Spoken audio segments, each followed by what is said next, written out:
I arrived home from work at my usual time to find my wife of 6 years ironing one of her cocktail dresses. My first thought was that we must have plans tonight, which immediately got me excited. I always loved taking her out. She always looked stunning whenever we went out, and seeing other guys steal envious glances at her gave me a bit of a confidence boost. After all, she was with me, and all they could do was admire from afar. With her rich dark skin, deep brown eyes, long flowing hair, and athletic build, she was absolutely gorgeous. She'd been on the college crew team and still maintained some of that toned, athletic physique, though she now preferred running and aerobics over rowing. Before I could ask what our plans were, she spoke up, her attention focused on her ironing. "You'll never guess who I ran into today," Becky said, keeping a steady rhythm with the iron. "Timothy." "Timothy?" I searched my memory, trying to place the name. Only one person came to mind. "Timothy? Your high school boyfriend, Timothy?" I asked cautiously. "Yes. Can you believe it? Just out of nowhere, after all these years." For context, Timothy had been Becky's boyfriend during her last 2 years of high school. I'd never met him. Becky and I didn't cross paths until college, but I'd heard plenty about him. According to her, they were deeply in love and only broke up because they went to colleges on opposite sides of the country.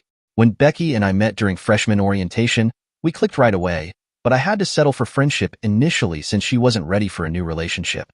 By the end of freshman year, she finally agreed to date me, but that summer, she returned to her hometown. I visited her once for a few days and met her large, traditional Mexican family, who, to my surprise, welcomed me, the white guy with darker Italian skin, quite easily. Still, I couldn't help but wonder if Timothy had made an appearance during that summer.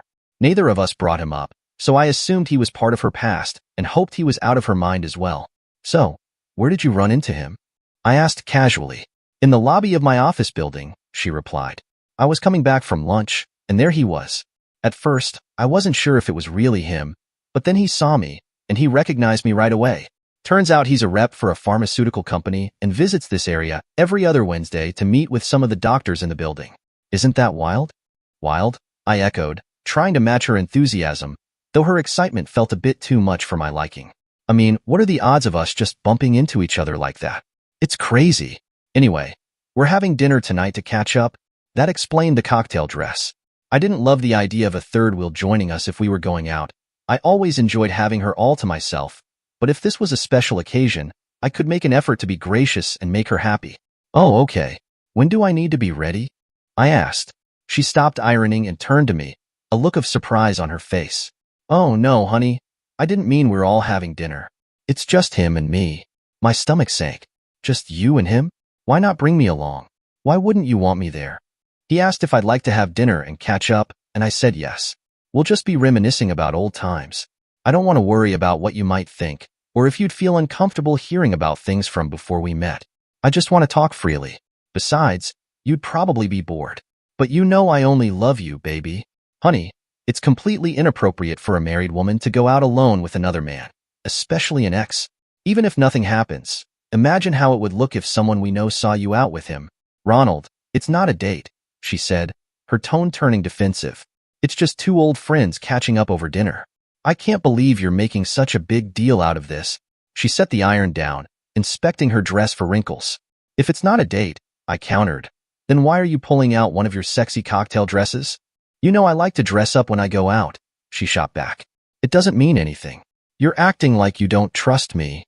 "It's not about trust," I replied firmly. "It's about respect. How would you feel if I told you I was having dinner with an ex-girlfriend and said you couldn't come?" "I'd say that's fine," she responded quickly, "because I trust you and know you love only me." I didn't buy that for a second. "Becky, this isn't okay with me. You're not going to dinner with Timothy by yourself. Either you don't go or I go with you." That struck a nerve. "You're not my father, Ronald. You're my husband. I'm a grown woman, and you don't get to dictate what I can or can't do. I'm going and you're not, and if you don't like it, that's too bad." Grabbing her dress, she stormed into the bedroom and locked the door behind her. I sighed, pulled a beer from the fridge, and sat at the kitchen table, trying to make sense of what had just happened. We'd always worked through disagreements by talking things out until we found common ground. Neither of us had ever flatly refused to compromise like this. When she finally came out, she looked breathtaking, too breathtaking for what she was about to do, at least in my opinion. As she walked past me, she paused to plant a quick kiss on my cheek. We can talk about this more when I get home, okay? She said softly. I wasn't having it. We've already talked about it. You've made your position perfectly clear. You're going to do whatever you want, and my feelings don't matter. At least now I know where we stand. Just don't forget to use a protection. She froze, her eyes blazing with anger. I'm not going to sleep with him, you son of a bitch. It's just dinner. Damn you, she snapped before storming out and slamming the door behind her. I went to bed early, trying to stop my mind from wandering to where she was, or what they might be discussing. Around 10:30 p.m., I heard her come in. She headed straight to the bathroom, but since she typically showered at night, I didn't think much of it. A few minutes later, she slid under the covers beside me, her bare skin warm against mine. Leaning in close, she whispered softly in my ear. Baby, I could use some tonight. How about a little makeup sex? She murmured. I turned to face her, my expression flat. Honestly, I said, the idea of you getting all worked up with Timothy and then coming home to me doesn't exactly appeal. I'd just be wondering who you were really thinking about. And besides, I don't think we've actually made up yet. I rolled over, signaling the end of the conversation, but she wasn't about to let it go. What she said next, though, caught me off guard. Well, would you rather I got turned on by you and then went to have sex with him? She shot back. Without turning to face her, I replied evenly. So you're admitting you got turned on being with him? No, that's not what I meant, she stammered. All I'm saying is that no matter what, I'm coming home to you. I love you, damn it, and I don't see why you can't understand that or trust me. She wasn't getting it. I sat up, meeting her gaze. And I don't see why you can't understand why this bothers me, I said firmly. No matter who he was to you back then, you're my wife now. I think my feelings should matter. They always have before. But now that St. Timothy's back in town, it feels like I'm just an obstacle for you to ignore, so you can do whatever you want. She looked at me, momentarily taken aback, and for a brief second, it seemed like she finally understood how deeply hurt I was. Her shoulders sagged, and she lowered her head. You're right, baby, she said softly. I'm sorry. I should have been more considerate of your feelings. I got caught up in the excitement of seeing him again and forgot who really matters to me. Can you forgive me? Relieved that she seemed to understand, I pulled her into my arms. Of course, I forgive you, honey. She looked up at me with her beautiful brown eyes, now soft and full of sincerity. Can we make love now? We could, and we did. I thought that was the end of it and put the whole situation out of my mind. That is, until 2 weeks later. Becky called me to say she'd be working late, explaining it was for a special project she needed to finish. Coincidentally, it was a Wednesday, the same day Timothy supposedly came through town on his usual schedule. I couldn't shake the nagging feeling of suspicion. On my way home from work, I decided to swing by her office, bringing a couple of sandwiches as a thoughtful surprise for dinner. I signed in at the building's security desk and headed up to her floor. Becky worked in the front office of a major insurance company, and in the 3 years she'd been there, this was the first time she'd ever mentioned needing to stay late. The entry door was locked since it was after hours, so I knocked. The door was glass, and as soon as she approached, she'd be able to see me. I half expected the office to be empty, but there she was, seated at her desk, focused on her work. When she looked up and spotted me, her face lit up with that beautiful smile I adored. Hey, baby. What a nice surprise, she said, walking over to greet me with a kiss. What brings you here? I thought I'd bring you a sandwich for dinner, I said. Figured we could still have dinner together, even with you working late. That's so sweet of you, she replied. Let's eat, but let's make it quick. The more time I spend not working, the longer I'll have to stay. We spent about 15 minutes eating together, chatting about our days. Then I kissed her goodbye and left, leaving her to finish up. On the drive home, I felt a bit silly for having doubted her.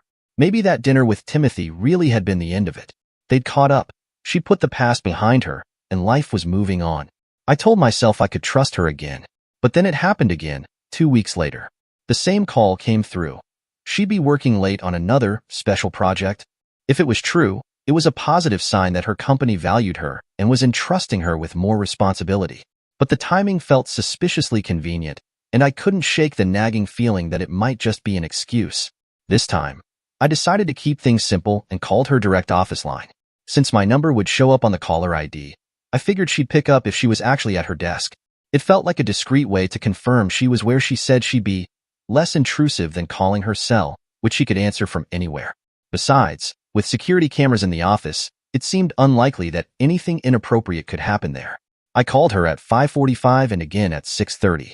Both times, she picked up on the second ring with her usual cheerful voice. A quick, "I love you. I miss you. Just wanted to hear your voice," was all I needed to settle my nerves. Feeling a tentative sense of peace, I started to believe that my suspicions might be unfounded. When she came home at her usual time the following Wednesday, another day Timothy was supposed to be in town, I let myself hope that whatever had happened before was truly behind us. 2 weeks later, Becky called to say she'd be working late again. This time, it was a Thursday instead of a Wednesday, which helped ease my concerns even further. From that point on, her late nights shifted to every other Thursday. I made it a habit to call her office line once each time, just to hear her voice and calm my lingering doubts. She always answered, cheerful and reassuring, and over time, my confidence in her grew a little more with each call. Things might have continued as they were if not for an office party hosted by Becky's insurance company about 4 months after this all began. It was a Friday evening event at a local Mexican restaurant in their banquet room. Her company held these gatherings twice a year, one in December for Christmas and another in June, which was the current occasion. While I recognized a few familiar faces from previous events, I didn't know anyone well, as I only attended these functions occasionally. As the evening progressed, I found myself chatting with various guests, spouses, significant others, and a few employees. The conversation that changed everything happened with an older woman named Sheila, who introduced herself as the office manager and the one responsible for assigning extra work. "So, you're the one making my married life a little harder," I joked, keeping my tone light. Sheila gave me a puzzled look. "I'm sorry, but I don't quite understand what you mean," she said. Still trying to keep things casual, I mentioned the special projects Becky had been assigned, which had required her to stay late at work a couple of times each month. Sheila's expression shifted, her brow furrowing slightly. "I'm a bit confused," she said, her tone more serious now. "I haven't assigned Becky any extra projects over the past few months. There have only been a couple, and those went to other team members. I know she's stayed late here and there, but that was usually to make up for the extended lunches she's been taking. For errands, as far as I know." Well, didn't I feel like a fool? I stammered some awkward excuse, trying to mask my embarrassment, but a heavy lump settled in my stomach. I had trusted Becky, taking her word at face value, just as trust in a marriage should be, but now it seemed that trust had backfired. I never once connected her late nights with her extended lunches. The shift to Thursdays suddenly felt explainable. Timothy might have adjusted his schedule. Maybe they noticed I'd been checking up on her and thought a change would throw me off, or perhaps it was just coincidence. Either way, the pieces were falling into place. All I needed now was proof. So, when the next every other Thursday arrived, I borrowed a friend's car and parked outside my wife's office building. Shortly after noon, I saw her emerge from the lobby, holding hands with a man who I assumed was Timothy. They walked together toward the parking lot, completely oblivious to the world around them. I took a few photos as they strolled away, surprised by how openly they acted. Her coworkers might not have known exactly what I looked like, but it seemed reckless to assume no one would recognize that the man wasn't me. They got into a Ford Taurus and merged into traffic, with me following closely behind. The traffic was heavy enough that I didn't have to worry about being noticed. They eventually pulled into the parking lot of a Super 8 motel, taking a route that bypassed the office. It seemed like he had planned this. I parked further down the lot, out of sight, and started taking pictures.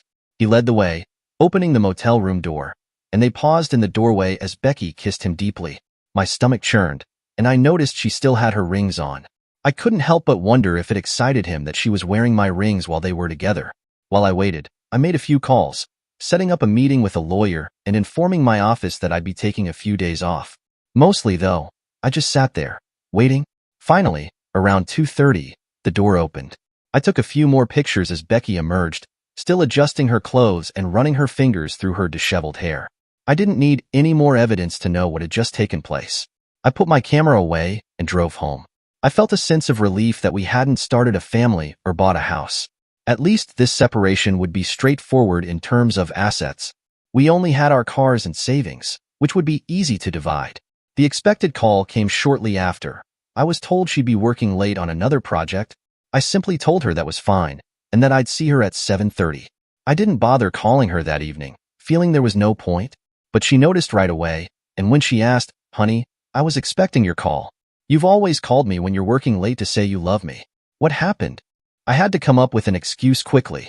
"I'm sorry, baby. I was in the garage working on something and lost track of time.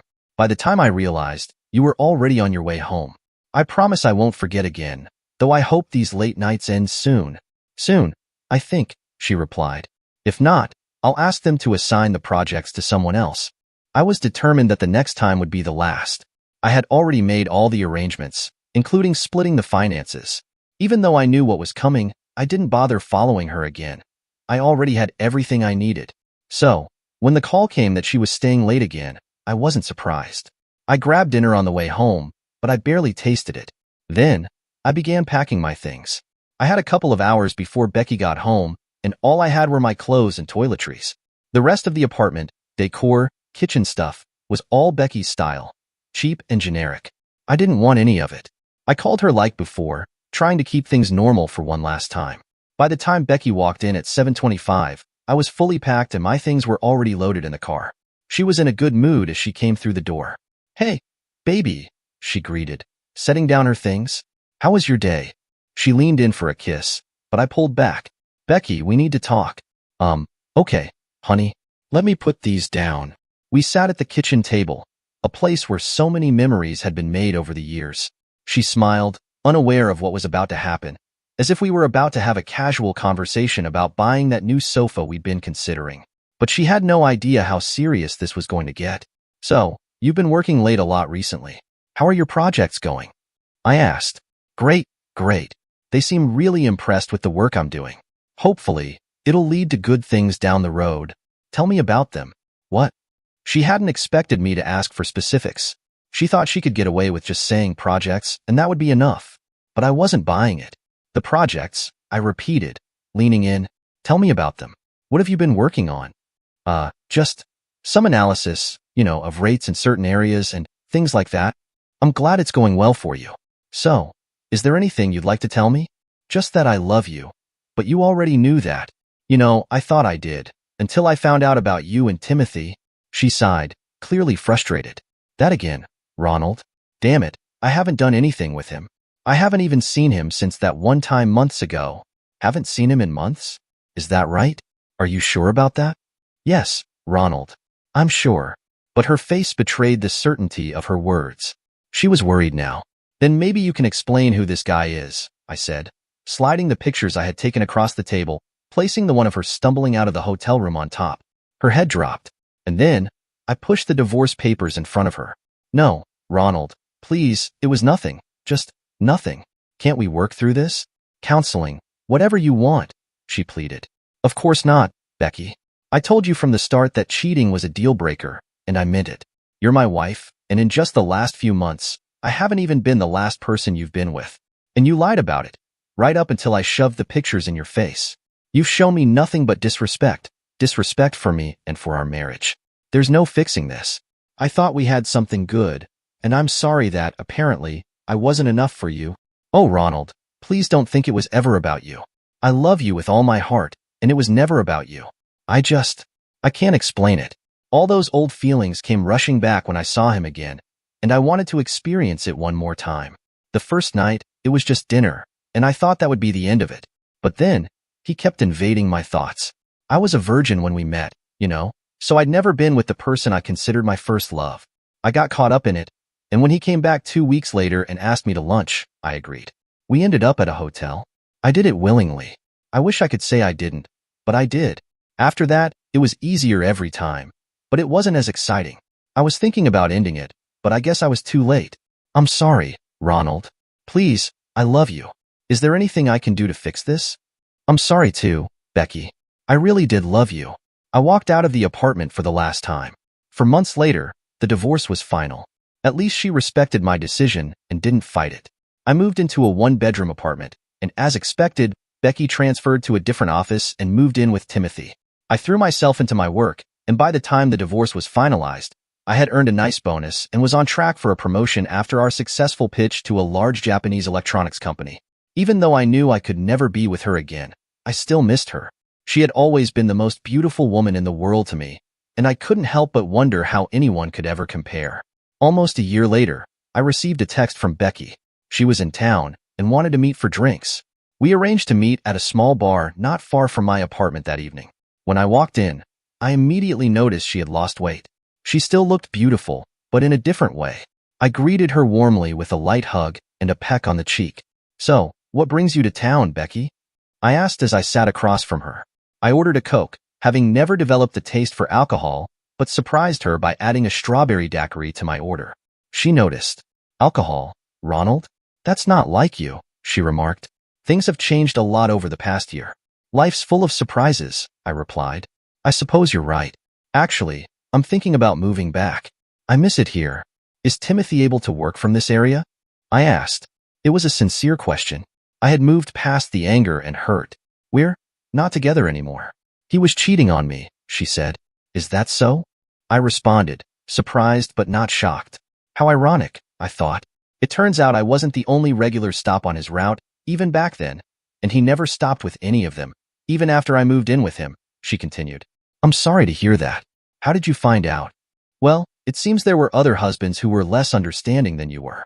A couple of them got together to express their dissatisfaction with him and suggested that relocating might be wise. After he got out of the hospital, he disappeared. I have no idea where he went." She didn't seem particularly upset by it. "It couldn't have happened to a nicer guy." "So, are you trying to get your job back here?" "I'm looking into it, but everything's on hold while I try to make one specific arrangement," she said, flashing me that smile, the one I could never resist. But things had changed. "And what arrangement would that be, Becky?" I asked, already suspecting the answer. "Ronald, I'm really sorry for what I did. I was a fool who fell in love with a memory, a person who didn't exist anymore, and probably never did. We had a great marriage, and I still love you. I've learned my lesson. Is there any chance?" At that moment, a blur in a knee-length blue dress walked through the door, heading straight for my table, and more specifically, toward me. The tall blonde woman set her purse down on an empty chair and planted a quick kiss on my cheek. "Hey, baby. Sorry I'm late. My production meeting ran long. Is this my drink?" Without waiting for an answer, she grabbed the daiquiri and took a long sip through the straw. "I know. I got your text. Everything settled?" "Of course not. It never is. You know that. But I'm done talking about work and ready to enjoy the evening." I introduced them. "Renee, this is Becky, my ex-wife. Becky, this is my girlfriend, Renee. It's so nice to finally meet you," Renee said with genuine enthusiasm. "I was really excited when Ronald told me you were in town and we'd be meeting for drinks. I've heard a lot about you. Some of it good, I hope," Becky joked. "Almost all of it," Renee replied. "He speaks very highly of you." "Well, except for the last few months of your marriage, but I guess that's to be expected." I noticed Becky's eyes starting to well up. "He's a good guy," she said, her voice thick. "Hold on to him. Be smarter than I was." "I plan on it." "We've already set the date," Renee answered, flashing her engagement ring at Becky. I watched as Becky's gaze shifted, her eyes landing on Renee's ring, and she seemed to deflate slightly. "Congratulations. That's wonderful. I'm happy for you," Becky said quietly. Renee smiled sadly. "You were hoping to get him back, weren't you?" Becky sighed. "I was. I thought maybe, with the time that had passed, we could try again. I didn't know you were seeing anyone, Ronald, let alone engaged. I hoped maybe you'd take a chance on me, but I guess I'm out of chances. I should probably go." "I wish you wouldn't leave," Renee said gently, placing her hand on Becky's arm. "I've actually been looking forward to getting to know you a bit better." Becky looked confused. "Why? Why would you want to get to know your fiancé's ex-wife?" "Becky, you were a significant part of his life for a long time, and you meant a lot to him. You helped shape him into the man I fell in love with. Why wouldn't I want to get to know you? Maybe even be friends? That said, I'll never let you two be alone together. That's just common sense." Becky snorted. "Yeah, someone once told me it's not exactly a good idea for someone in a relationship to be alone with their ex. If only she had taken that advice when I first gave it to her." As time went on, things settled into a rhythm that felt right.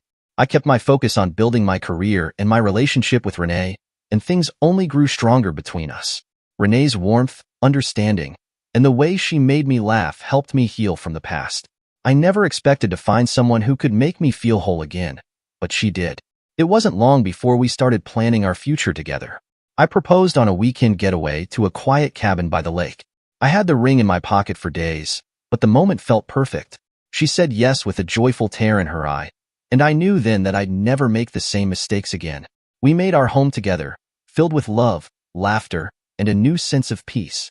Becky eventually moved on with her life, as did I, but I no longer carried the weight of what had happened.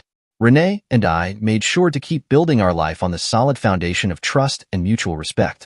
Every day was a fresh start, and for the first time in a long time, I truly felt like I had everything I needed.